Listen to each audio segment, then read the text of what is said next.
A large part of what I do on this channel is advocacy for mental health and autism. In doing so, I have come across hundreds of remarkable people. And when I say remarkable, I do refer to their talents, their intelligence, their kindness, but above all, I refer to their resilience. In my digital travels, I have had the pleasure of hearing the most unbelievable stories where people have dealt with addiction, divorce, disease, and suicidal ideation. Upon hearing their stories, the most obvious emotion is to feel awe, but in equal measure, I have felt a personal deficiency, a lack of character on my part. Though I have had my own share of hell to deal with in my life, what with having autism and mental health issues, I find myself trying to imagine what it would be like to have lived the lives of some of these people. To be honest, I don't think I could have survived. This realization left me existentially adrift for a while. If I wouldn't know how to operate in their circumstances, how could I possibly speak to my viewers who persistently ask me for advice? Even though I would try to help, how effective would my help be unless it came from a truly knowledgeable place? Unless it came from a person like them, who has been through the most unimaginable hell. While I couldn't yet speak from my own experience, I could draw on the experiences of somebody who has been through hell. One such person was Viktor Frankl. Viktor Frankl was an Austrian psychiatrist, most widely known for his best-selling book, Man's Search for Meaning. While this book is celebrated for pioneering a form of existential analysis called logotherapy, the process that helped give birth to logotherapy is what Frankl is most recognized for. That process was his experiences in Nazi concentration camps. From 1942 to 1945, Frankl witnessed and suffered the worst excesses of Nazi brutality. The majority of Man's Search for Meaning gives vivid detail to the physical and mental states of all who participated in this genocide, from victims to perpetrators. It gives vivid detail to things that some of the most depraved minds could never imagine. And who would want to imagine such things? For people like us, we're privileged enough to merely ask ourselves what the worst possible state of affairs would be. And while we'll pretty much collectively agree it's the punishment inflicted upon those in a concentration camp-like environment, we have the privilege of not having to contemplate some of the finer, for lack of a better word,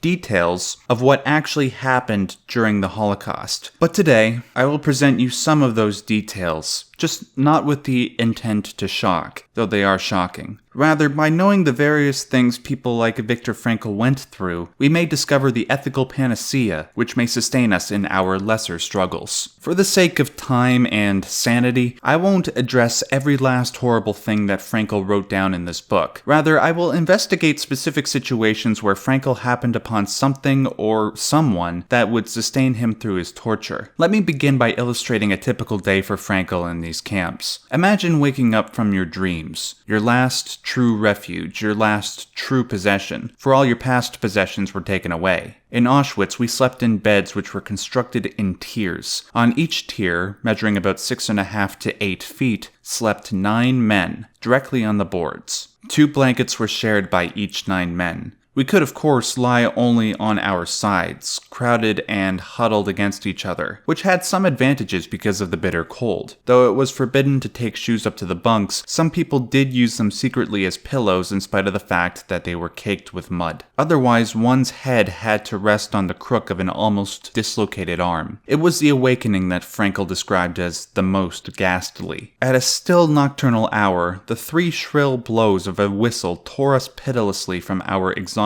sleep and from the longings in our dreams. He was often dispatched to work in ditches, and this required a long trek to and from the worksite in the early hours of the morning. We stumbled on in the darkness over big stones and through large puddles, along the one road leading from the camp. The accompanying guards kept shouting at us and driving us with the butts of their rifles. Anyone with very sore feet supported himself on his neighbor's arm. Hardly a word was spoken. The icy wind did not encourage talk. talk. What made the whole experience needlessly worse was the fact that nearly all the inmates had edema, a swelling of the joints and limbs in which the blood literally turns to water. Frankl's legs were so swollen and the skin on them so tightly stretched that he could scarcely bend his knees. He had to leave his unlaced in order to make them fit his swollen feet. Edema-stricken inmates had to trek back and forth to their work sites through blistering cold, work ungodly hours, and receive almost no food for their efforts on a frequent basis. I challenge all of you to try and empathize with that. I tried.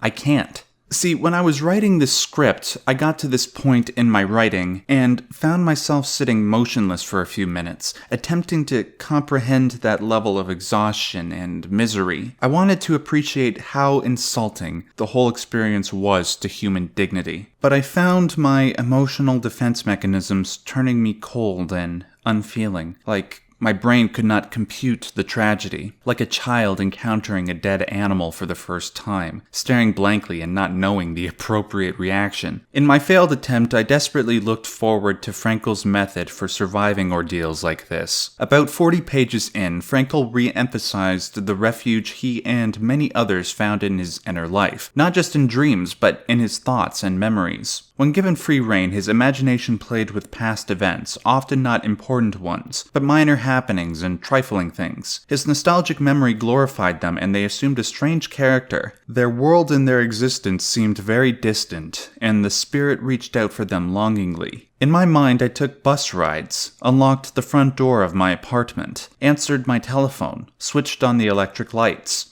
Our thoughts often centered on such details, and these memories can move one to tears. But above all, the image that Frankl found himself projecting most was that of his wife. My mind clung to my wife's image, imagining it with an uncanny acuteness. I heard her answering me, saw her smile, her frank and encouraging look. Real or not, her look was then more luminous than the sun which was beginning to rise. Then I grasped the meaning of the greatest secret that human poetry and human thought and belief have to impart. The salvation of man is through love and in love. I understood how a man who has nothing left in this world still may know bliss, be it only for a brief moment, in the contemplation of his beloved. In a position of utter desolation, when man cannot express himself in positive action, when his only achievement may consist in enduring his sufferings in the right way, an honorable way, in such a position man can, through loving contemplation of the image he carries of his beloved, achieve fulfillment. It is at this point in the book where I found myself beginning to feel the mental pull towards true empathy. In times where I have felt true despair, I found that my mind gravitated to the people who have had truly positive impact in my life. My mind's eye would envision past events, environments, smells, and feelings that brought me an almost cosmic form of reassurance. And while the pain didn't disappear, it suddenly became infinitely bearable. It is in Frankl's reminiscence of his wife that he sets the stage for the book's core message. He alludes to it when he says that a man can achieve fulfillment in bearing his sufferings the right way. Well, what is the right way? Frankl noted that even when everything is taken away from a man, one thing will always remain. The last of the human freedoms, to choose one's attitude in any given set of circumstances, to choose one's own way. It is tempting to proclaim that human beings are merely the playthings of circumstance, that we are no more than a product of many conditional and environmental factors. It's especially understandable when that circumstance was a Nazi concentration camp. If we were in the shoes of somebody like Frankl, how likely would it be that we would succumb to horror, and understandably forget philosophical questions of free will and determinism?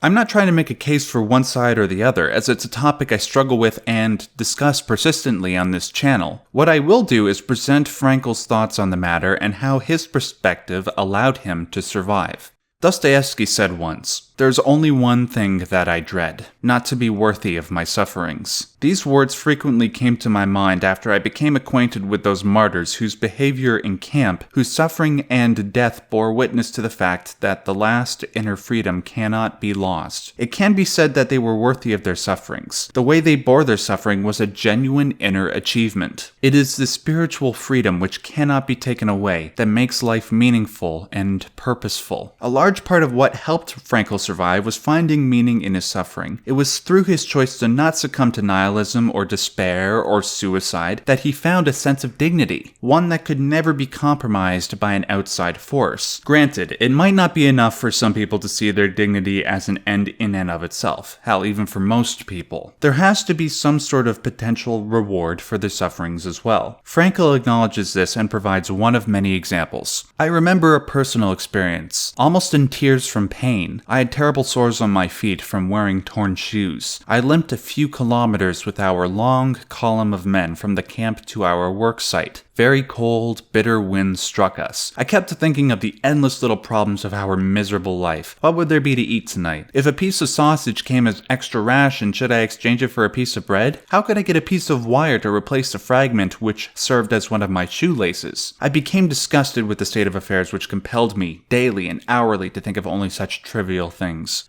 I forced my thoughts to turn to another subject. Suddenly, I saw myself standing on the platform of a well-lit, warm, and pleasant lecture room. In front of me sat an attentive audience on comfortable, upholstered seats. I was giving a lecture on the psychology of the concentration camp. All that oppressed me at that moment became objective, seen and described from the remote viewpoint of science. By this method, I succeeded somehow in rising above the situation, above the sufferings of the moment, and I observed them as if they were already of the past. It seems to me, and Frankl, that the combination of a man's attitude and future goals sustains us. Frankl shifted his attitude and attention away from misery and found a future goal to strive for. It is this very ethic that allowed him to turn his fellow inmates away from despair and suicide. In one case, he reminded a suicidal man of his child, whom he adored and who was waiting for him in a foreign country. For another man, it was a thing, not a person. This man was a scientist and had written a series of books which still needed to be finished. His work could not be done by anyone else, any more than another person could ever take the place of the father in his child's affections. This uniqueness and singleness which distinguishes each individual and gives a meaning to his existence has a bearing on creative work as much as it does on human love. When impossibility of replacing a person is realized, it allows the responsibility which a man has for existence and its continuance to appear in all its magnitude. A man who becomes conscious of the responsibility he bears towards a human being who affectionately waits for him or to an unfinished work will never be able to throw away his life. He knows the why for his existence, and will be able to bear almost any how. It is here that Frankl cites a famous maxim by Friedrich Nietzsche: "He who has a why to live for can bear almost any how." It is by striving towards that future goal and preserving your ability to choose, and recognizing your ability to choose not to succumb to your environment, to find dignity and respect in your sufferings, that you will find meaning that sustains. In psychoanalysis, many theories have been presented regarding what a human being's primary drive is. With Freud, it was a will to pleasure. With Adler, it was a will to power. For Frankl, it was a will to meaning. While there is truth to be found in all three, the statistics seem to lean in Frankl's favor. Another statistical survey of 7,948 students at 48 colleges was conducted by social scientists from Johns Hopkins University. Their preliminary report is part of a 2-year study sponsored by the National Institute of Mental Health. Asked what they considered very important to them now, 16% of the students checked making a lot of money. 78% said their first goal was finding a purpose and meaning to my life. When I've conversed with people regarding problems with their mental health, more often than not, I find a crisis of meaning with all of them. They are unable to see an ultimate reason for their suffering. As I mentioned at the beginning, I did not know how to respond in a reliable and logical way. After all, I barely understand how I deal with the perils of autism. In my ignorance, I refer back to the example Viktor Frankl set for all of us, that Nietzsche so eloquently summarized: "He who has a why to live for can bear almost any how." Not only do I relay the meaning Frankl found in his suffering, but I relay the meaning I have found in my own. Somewhat like Frankl, who found meaning in lecturing about his experiences in concentration camps and how that very idea sustained him while in the concentration camp, I've spoken about my experiences with autism. By presenting my stories online, I have found recognition and respect where I once found none. I have found meaning in not succumbing to despair and helping others to not do the same. By finding a why, I have found a way to contend with the how. If you are struggling with issues regarding mental health or autism, I encourage you to do one of two things. First, if you are on the autism spectrum, consider checking out my series titled The Truth About Asperger's Syndrome. Several people have contacted me telling me that they have shared my videos with those who did not initially understand autism or dismissed the concept as fake. Upon sharing them with friends and family members, they have reported that everybody is much more understanding, respectful, and helpful. Second, if you want advice or resources regarding autism or mental health, please consider checking out the Differently Wired show. It's a weekly show that I do with a friend of mine named John Tucker, a PhD who specializes in coaching people with ADHD, autism, and various other comorbid symptoms. The show grants viewers a starting point on their path towards better mental health. We take emails, calls, and live questions every week, and we'd love to hear from you.